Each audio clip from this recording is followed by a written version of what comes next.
Alipiri check post దగ్గర భారీగా traffic jam అయింది. తిరుమలకు భక్తులు పోటెత్తడంతో సప్తగిరి చెక్ పోస్ట్ నుంచి గరుడ సర్కిల్ వరకు వాహనాలు బారులు తీరాయి. అలిపిరికి వచ్చే వాహనాల సంఖ్య ఎక్కువగా ఉండటంతో చెక్ పోస్ట్ దగ్గర క్లియరెన్స్ ఆలస్యం అవుతోంది. ట్రాఫిక్ క్లియర్ కావడానికి గంటల సమయం పడుతోంది. దీంతో వాహనదారులు తీవ్ర ఇబ్బంది పడుతున్నారు. అలిపిరి చెక్ పోస్ట్ దగ్గర వాహనాలు బారులు తీరిన పరిస్థితిని మనం చూస్తున్నాము. ఒకసారిగా తిరుమలకు భక్తులు పోటెత్తారు. ఈ నేపథ్యంలో ప్రైవేటు వాహనాలు కావచ్చు, అక్కడి సర్వీస్ వాహనాలు కావచ్చు, మొత్తం కూడా బారులు తీరి కనిపిస్తోంది.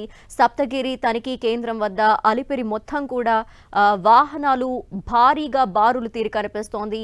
తిరుమలకు భక్తులు ఒకసారిగా పోటెత్తారు. తిరుమల దేవస్థానం తిరుపతి దగ్గర మొత్తం కూడా భక్తులు ఒకసారిగా భారీగా చేరుకున్నారు. గరుడ సర్కిల్ మనం చూస్తున్నాము. అక్కడ మొత్తం కూడా వాహనాలు ట్రాఫిక్ జామ్ ఏర్పడింది. క్లియర్ చేయడానికి కూడా అధికారులకు సమయం ఎక్కువ పడుతున్న పరిస్థితిని మనం చూస్తున్నాము. డీటెయిల్స్ మా ప్రతినిధి మురళి అందిస్తారు. మురళి, అక్కడ మనం చూస్తున్నాం అలిపిరి చెక్ పోస్ట్ దగ్గర మొత్తం కూడా వాహనాలు బారులు తీరి ఉన్నాయి. క్లియర్ చేయడానికి అసలు ఎంత సమయం పట్టే అవకాశాలు కనిపిస్తున్నాయి? ఒక్కసారిగా ఇలా పెరగడానికి కూడా కారణం ఏంటి? ధనలక్ష్మి, అంటే ఊహించిన విధంగా తిరుమల కొండపైకి భక్తులు పోటెత్తారు. ఈ నేపథ్యంలో అలిపిరి తనిఖీ కేంద్రం వద్ద ఒక్కసారిగా ట్రాఫిక్ జామ్ ఏర్పడింది.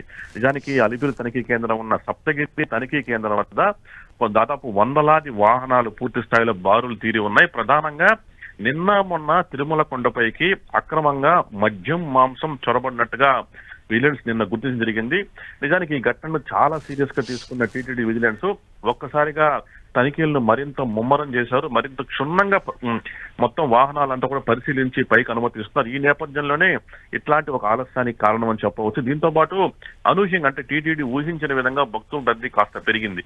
ఈ నేపథ్యంలోనే వాహనాల తనిఖీ కాస్త ఆలస్యం అవడం, క్షుణ్ణంగా పరిశీలించడం కారణంగానే ట్రాఫిక్ జామ్ ఏర్పడింది. మొత్తంగా అంటే దాదాపు సప్తగిరి తనిఖీ కేంద్రం వద్ద నుంచి గరుడ స్టాచ్యూ వరకు పూర్తి స్థాయిలో వాహనాలు నిలిచిపోయిన పరిస్థితి కంటే దాదాపు 6 వరుసాల్లో వాహనాలు నిలిచిపోయి ఉన్నాయి. అయితే చాలా వరకు అంటే దాదాపు ఒక గంటన్నరగా ఈ పరిస్థితి ఉంది. ఇప్పుడు కొంతవరకు క్రమంగా పరిస్థితి అదుపులోకి వస్తుంది. అదనపు సిబ్బంది ఇక్కడ నియమించి వాహనాలను ముమ్మనంగా తనిఖీ చేసి పైకి పంపిస్తున్న పరిస్థితి కనిపిస్తుంది. ధనలక్ష్మి, సో ప్రస్తుతం అక్కడ ఉన్న ట్రాఫిక్ అంతా క్లియర్ చేయడానికి ఎంత సమయం పట్టే అవకాశాలు కనిపిస్తున్నాయి? ఒక్కొక్క వెహికల్ ని కూడా క్షుణ్ణంగా తనిఖీ చేస్తున్న నేపథ్యంలో ఆ తనిఖీకి కూడా ఎంత సమయం తీసుకుంటున్నారు?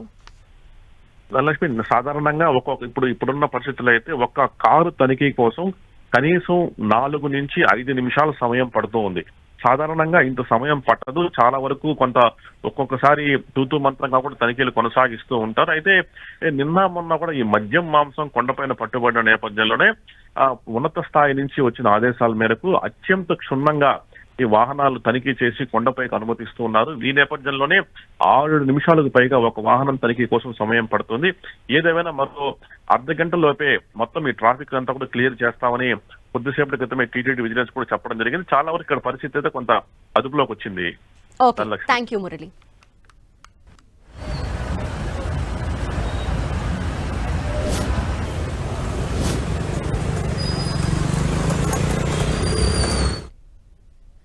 తిరుమలకు భక్తులు పోటెత్తిన పరిస్థితిని మనం చూస్తున్నాము. అలిపిరి చెక్ పోస్ట్ దగ్గర భారీగా ట్రాఫిక్ జామ్ ఏర్పడింది.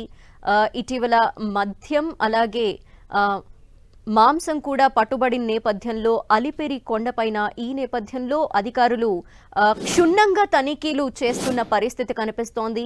బారులు తీరిన వెహికల్స్ అన్నిటినీ కూడా ఒక్కొక్కటి అన్ని కూడా పరిశీలిస్తున్నారు. ఒక్కొక్క వాహనాన్ని తనిఖీ చేసేందుకు దాదాపు 5 నుండి 6 నిమిషాల సమయం కూడా తీసుకుంటున్నారు అధికారులు.